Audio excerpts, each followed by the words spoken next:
नमस्ते सदावत्सल्य मातृभूमि। आज मतलब ईद तो मुसलमानों की है। ईद कौन सी? बकरा ईद। बकरा ईद का मतलब बकरा काटा जाएगा, सेक्रीफाइस करेंगे। हालांकि वो सेक्रीफाइस का जो फार्मूला है वो इब्राहिम अलैहिस्सलाम का है, जहाँ तक मैं जानता हूँ। और इब्राहिम अलैहिस्सलाम ने अपने बेटे की कुर्बानी दी थी। जब अल्लाह ने उनसे कहा जो तुम्हें सबसे प्रिय हो उसकी कुर्बानी दे दो।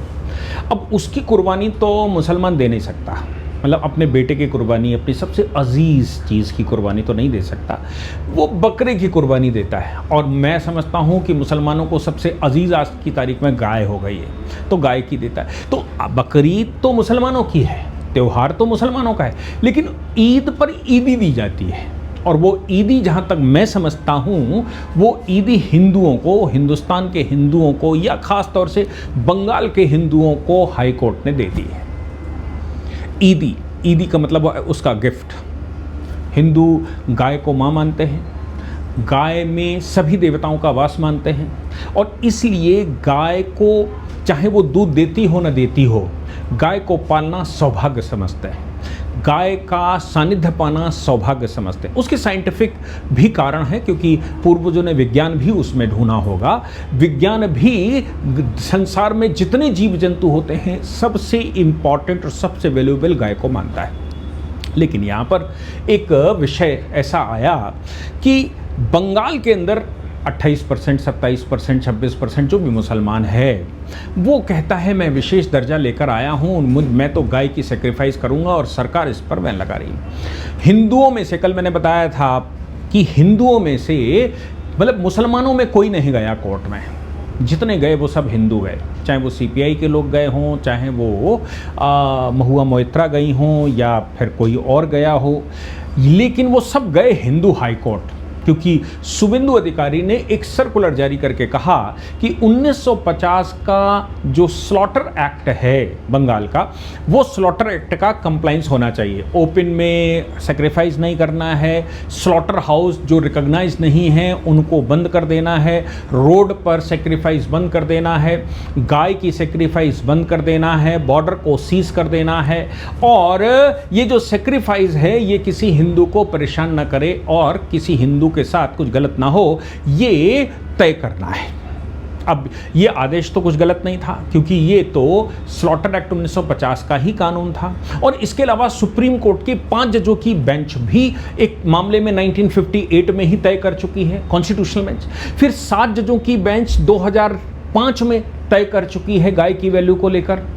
तो फिर क्यों पीछे पड़े हैं कि हम गाय ही काटेंगे? क्यों पीछे पड़े हैं कि सेक्रीफाइस के नाम से हम कत्लेआम करेंगे, सेक्रीफाइस के नाम से छीछा लेथन मचा देंगे पूरे प्रदेश को? और अभी हाई कोर्ट में जब ये लोग गए थे तो हाई कोर्ट ने साफ तौर पर इस पर कानून के तहत काम होने की बात कही। और हाई कोर्ट ने कहा कि देखिए, अगर सरकार ऐसा कह रही है, वो स्टैट्यूटरी प्रावधान है West Bengal animal slaughter control act 1950, और उसमें ये कहता है कि पहले एक सर्टिफिकेट होना चाहिए हॉस्पिटल से, एनिमल हॉस्पिटल से, और वो सर्टिफिकेट ये कह रहा हो कि फिट फॉर स्लॉटर है, यानी कि वो उसका कत्लेआम हो सकता है। नॉन कंप्लायंस होने पर पेनाल्टी और जानवरों को सीज करने की बात कही गई। लेकिन अभी इस बेंच ने, ऑनरेबल जस्टिस सुजॉय पॉल जो कि चीफ जस्टिस हैं इस समय, उनकी अदालत ने ये कहा है कि cow sacrifice is not a religious requirement under Islam. Islam के तहत गाय की हत्या, महुआ मोइत्रा कह रही थी गाय की हत्या करना, गाय को सेक्रीफाइस करना सरकार ने रोक दिया है। और ये रोक दिया है तो साहब हमको ये मुसलमानों के साथ अत्याचार है। TMC तो मुसलमानों की ही पार्टी है, ममता बानो तो उनके साथ खड़ी हुई हैं। और इस बार भारतीय जनता पार्टी ने हिंदू मुसलमान करके सरकार बना ली है, अब मुसलमानों को तंग किया जा रहा है। ये बात, और हाई कोर्ट ने कहा कि भाई पुरानी रूलिंगें कुछ आपने पढ़ी हैं। उन्होंने कहा देखो, ओपन स्लॉटर तो नहीं हो सकता, हम अनुमति नहीं दे सकते। पब्लिक नोटिस ब्रॉडकास्ट किया जाएगा, रिस्ट्रिक्ट किया जाए, न्यूज़पेपर्स में और मीडिया में बताया जाएगा कहाँ पर सेक्रीफाइस होगा, वहाँ पर जाइए। विजुअल बाउंड्री दिखनी चाहिए, रिचुअल कन्फाइन होना चाहिए उसके अंदर, ऐसा नहीं है खुले में कहीं भी कहेंगे। हालांकि ये कोई पहली बात नहीं है, ममता बनर्जी की जब सरकार हुआ करती थी तब भी 2018 का प्रेसिडेंट ऑनरेबल कोर्ट ने तय किया था, केस का नाम था राज्यश्री चौधरी वर्सेस स्टेट। क्योंकि ममता बनर्जी सब कुछ करवा रही थी, तब हाई कोर्ट मामला गया। हाई कोर्ट ने कहा था 1950 का एक्ट पूर्ण रूप से पालन किया जाना चाहिए। याद रखिएगा कि फेस्टिवल है इसका मतलब ये नहीं है कि वो डेड एंड है, वो कानून ही नहीं है, वो कानून है और उसका पालन होना चाहिए। ऐसा आदेश टीएमसी सरकार को 2018 में ऑनरेबल कोर्ट ने दिया था। ऑनरेबल कोर्ट ने यह भी कहा कि 14 वर्ष से ज़्यादा की आयु होनी चाहिए। ये जो स्लॉटर छोटे बच्चों को करना सिखाते हैं, ऐसा लोगों का एक एनालिसिस है कि जब मुसलमान तैयार हुआ, क्योंकि वो आक्रांता वर्ग था, चूंकि वो लुटेरा वर्ग था वहाँ का, उसके पास खाड़ी में कुछ खाने पीने को नहीं था, वहाँ पानी भी नहीं था, पानी तो तेल था, और उस समय मुसलमानों को पता नहीं था कि इसमें तेल है। तेल का इन्वेंशन तो अभी 20वीं सदी में हुआ, तो उनके पास कोई साधन ही नहीं था। क्या करते? रेत में बगल के जहां राज्य होते थे वहां हमला करते थे और वहां हमला करके लूटपाट कर लाते थे। लूटपाट कर लाने के लिए चाकू चलाना, मारना, हत्या करना, इसकी प्रैक्टिस करनी पड़ेगी। बहुत सारे लोग नहीं कर सकते और ये एसेंशियल रिक्वायरमेंट है, क्योंकि खाएंगे पिएंगे का। तो छोटे बच्चों को सिखाया गया बकरीद कि भाई काटना सीखो। अब जब झटके से आंख बंद करके काटेंगे तो कैसे वो हत्याएं कर पाएंगे, इसलिए उनको धीरे धीरे हलाल करना सिखाया गया। और ये कहा गया कम से कम साल में एक बार ये हलाल करना। हलाल करने का मतलब है कि उसको धीरे धीरे काटो, तड़पा तड़पा के बकरे को मारो, दुम्बे को मारो या जानवर को मारो। दुम्बे को, जानवर को तड़पा तड़पा के मारोगे तो अंदर किसी का भी कत्लेआम करें, लूट डालते समय भी किसी का भी कत्लेआम करने के लिए आपको अंदर से हिचक नहीं होगी। ऐसा लोगों का कहना है। बाकी जो इंटरप्रिटेशन मुस्लिम करते हैं वो कहते हैं कि भाई पैगंबर को अल्लाह ने कहा कि सबसे अजीज जो हो उसको सेक्रीफाइस करो, तो उन्होंने अपने बेटे का सेक्रीफाइस किया। बाद में उन्होंने आंख खोली तो देखा बेटा तो जिंदा खड़ा है, अल्लाह ने उसको बख्श दिया।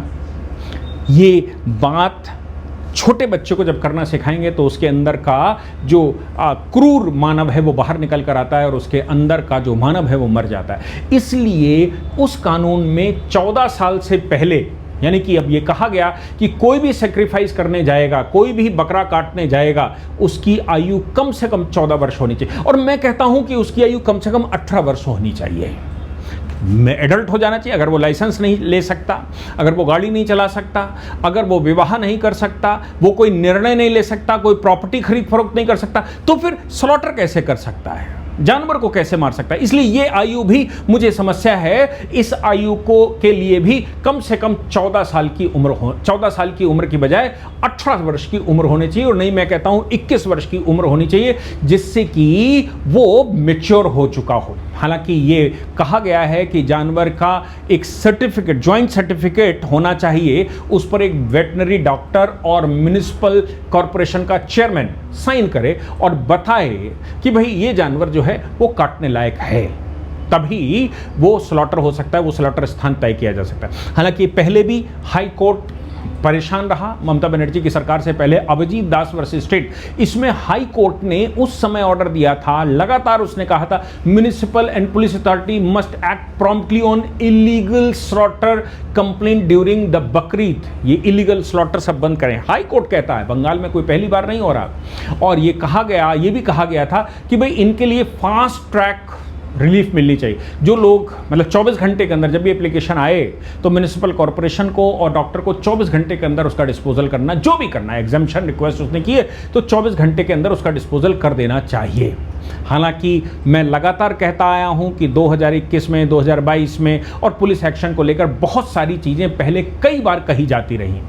कलकत्ता हाई कोर्ट का एक पुराना जजमेंट है, वो है अखरुजमन वर्सेस स्टेट ऑफ बंगाल 2026। ये वाला जो जजमेंट है, इसका साइटेशन जो महुआ मुत्रा वकील गई, इसको Akhruzzaman versus state of West Bengal 2026 कहा गया। बंगाल में राष्ट्रीय का जजमेंट, मैंने एक बड़ा important judgement honourable supreme court का था, MH Qureshi versus state of Bihar 1958 का। MH Qureshi versus state of Bihar. ये जो MH Qureshi versus state of Bihar का जजमेंट है, इस जजमेंट में कॉन्स्टिट्यूशनल बेंच ने, सुप्रीम कोर्ट की कॉन्स्टिट्यूशनल बेंच ने यह तय किया था कि गाय की हत्या या cow slaughter is not an essential religious practice of Islam. गाय की हत्या कोई इसेंशियल प्रैक्टिस नहीं है और इसलिए आर्टिकल 25 के तहत आपको इसका अधिकार नहीं है। ये तभी कह रहे थे कि हमें गाय को मारने का अधिकार दे दिया जाए। सुप्रीम कोर्ट के 5 जजेस की बेंच ने कहा नहीं, ये नहीं है। और सुप्रीम कोर्ट की ही एक 2005 में state of Gujarat versus M Qureshi, बहुत इंपॉर्टेंट जजमेंट है। एम कुरैशी 2005, 7 जजेस की बेंच बैठी थी। ये वही जजमेंट है जिसमें एम कुरैशी वाला, जिसमें राजीव दीक्षित जी जिसका हवाला दिया करते थे, वो कहते थे कि हमने कोर्ट के सामने ये सिद्ध किया, यानी कि जो लोग वहां कोर्ट में गए थे, जो एनजीओज वहां शामिल हुई थी काउ स्लॉटर के अगेंस्ट में, वो लोग इस केस में उन्होंने कोर्ट से कहा था कि एक जीवित गाय 2 गुना पैसा देती है काटने से ज्यादा, 2 गुना लाभ देती है काटने से ज्यादा, 2 से 5 गुना तक हो सकता है। अगर वो दूध देना बंद कर देती है और वो नेचुरल डेथ मरे, तो फिर वो गाय, जो गाय को ये जो सर्टिफिकेट देकर काटने की बात कही गई है कि भाई गाय निठल्ली हो गई है, दूध नहीं देती, क्या करें, इसलिए उसको वो चारा खाएगी, ये करेगी, वो करेगी और नुकसान करेगी, इसको काट कर खा जाते हैं। सुप्रीम कोर्ट में ने 2005 में कहा था इकोनॉमी, पहली बात तो इकोनॉमी ओवर कस्टम, ये कहा कि कस्टम से ऊपर इकोनॉमी है। रूल में ये कहा गया cattle preservation protect agriculture in rural economy health, ये ज्यादा इकोनॉमिक है। गाय को जीवित रखना ज्यादा इकोनॉमिक है। कस्टम तो गाय बचाना है ही है, लेकिन उससे भी इंपॉर्टेंट है कि गाय अपने, जब वो जीवित रहती है तो वो एग्रीकल्चर और एनिमल्स को प्रोटेक्ट करती है, रूरल इकोनॉमी को हेल्थ देती है, बढ़ाती है। इसलिए उसका गोबर, उसका गौमूत्र और उसकी शरीर से जो ऑक्सीजन निकलती है, उसकी सांसों से जो ऑक्सीजन निकलती है, उसकी जो एंटीबैक्टीरियल रेजेस निकलती हैं, वो सब कुछ लाभ देती हैं, डॉक्टर से बचाती हैं और एग्रीकल्चर से भी बचाती हैं। इसलिए गाय को नहीं मारा जा सकता। बॉम्बे हाई कोर्ट इस विषय में 2019 में उसने कहा, सैनिटेशन का ऑर्डर कर दिया था और ये कहा था कि फ्लैट के अंदर, आपका पर्सनल फ्लैट है, आपका पर्सनल स्थान है, तो भी सैक्रिफाइस नहीं किया जा सकता। सैक्रिफाइस करने के लिए पार्टिकुलर स्थान तय किए गए हैं, उन्हीं पर कर सकते हैं। 2018 में ही दिल्ली हाई कोर्ट ने भी ये कहा था कि sacrifice public park, open road या फिर फुटपाथ पर नहीं किया जा सकता। उसके लिए म्युनिसिपल कॉर्पोरेशन ने जो स्थान बनाए हैं, उन स्थानों पर ही सैक्रिफाइस किया जा सकता है। ये statutory rule West Bengal animal slaughter act 1950 में ही तय कर दिया था वेस्ट बंगाल में। फिर महुआ मोइत्री को क्या समस्या है, फिर टीएमसी को क्या समस्या है, फिर वहां जो इस वोट बैंक को अपने नजर में रखते हैं, वो क्यों आर्टिकल 25 कहते हैं? इसलिए क्योंकि उनको हिंदुओं को तड़पाने में ज्यादा मजा आती है, क्योंकि उनको हिंदुओं को दर्द देने में ज़्यादा मज़ा आती है, क्योंकि हिंदुस्तान को वो पीछे देखना चाहते हैं, हिंदू संस्कृति, हिंदू सभ्यता को नष्ट देखने में उनको ज़्यादा मज़ा आती है। ये मामला आर्टिकल 25 का बिल्कुल नहीं है, ये मामला है भारत की 80% आबादी को चुनौती देने का कि हम तो गाय काटेंगे और कानून भी मेरा साथ देगा, सरकार हमारा साथ देगी और हम गाय काट कर रहेंगे, सेक्रीफाइस कर कर रहेंगे। हिंदुस्तान सेक्रीफाइस के अगेंस्ट में काम करता है, गाय को तो बिल्कुल भी नहीं छोड़ता, उसकी पूजा करता है, उसकी वंदना करता है। गाय को डंडा तक नहीं मारता हिंदू समाज, गाय को भगाने के लिए भी वो केवल हाथों का इस्तेमाल करता है और वो कह रहे हैं हम काट कर खाएंगे। तो ये सिर्फ चिढ़ाने की बात है, ये केवल जो समाज के अंदर हार्मनी है उस हार्मनी को बिगाड़ने की बात है। लेकिन आज हाई कोर्ट ने हम सबको रिलीफ दी है, पूरे हिंदू समाज को रिलीफ दी है।